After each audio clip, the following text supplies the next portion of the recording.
আওয়ামী লীগের পার্লামেন্টারি রাষ্ট্রপতির বিদায়ের আগে আগে 60 থেকে 90 দিনের মধ্যে রাষ্ট্রপতি নির্বাচন করার কথা।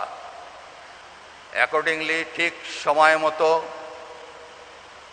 আমাদের প্রধানমন্ত্রী বঙ্গবন্ধু কন্যা জননেত্রী শেখ হাসিনা বিশেষ পার্লামেন্টের অধিবেশন ডেকে আওয়ামী লীগের পার্লামেন্টারি পার্টির মিটিং ডাকলেন।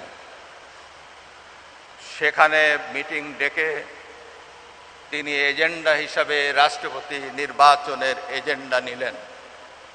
সেই এজেন্ডাতে তিনি বললেন যে আমাদের রাষ্ট্রপতি 23 তারিখে বিদায় নেবেন, তাই রাষ্ট্রপতি নির্বাচন করতে হবে। পার্লামেন্টারি পার্টিতে উনি বললেন আপনারা নিজেরা রাষ্ট্রপতি কে হবে আপনারা প্রস্তাব করেন। নিজেরা সকলেই আলাপ করতে লাগলো নিজেদের মধ্যে। পাবনার সকল সদস্য, সংসদ সদস্য ভাই বোনেরা উপস্থিত ছিলেন। নিজেরা আলোচনা করছেন। পত্রপত্রিকায় অনেক খবর হয়, অনেকের নাম আসে। আমি একজন সাধারণ পাঠক হিসাবে আমি পত্রিকা খুব বেশি পড়ি, আমি একটু দেখি। আমার এখানে কোনো উৎসাহ নাই। আমি একজন পাঠক, পত্রিকা পড়ি, নাম দেখি, যোগ্যতার বিচারে দেখি। আমি অনেককে মনে করি এ হতে পারে, এ হতে পারে, এ হতে পারে। হোক না কেন, আমার এখানে কি? আমি তো খালি একটু ভাবি, কিছুই ভাবি না। আমি বলি কেউ হবে, নেত্রী করবে। পার্লামেন্টারি পার্টি মিটিং হলো, সবাই অংশগ্রহণ করলো। নিজেরা কি আলাপ করলো আমি জানি না।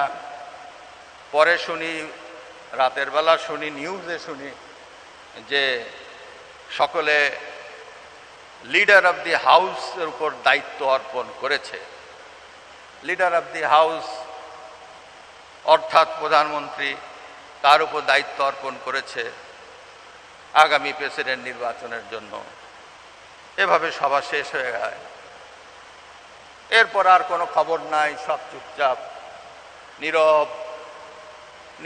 পত্রিকায় কোনো স্পেকুলেশন নাই, কেউ কিছু বলে না, কেউ কিছু জানে না।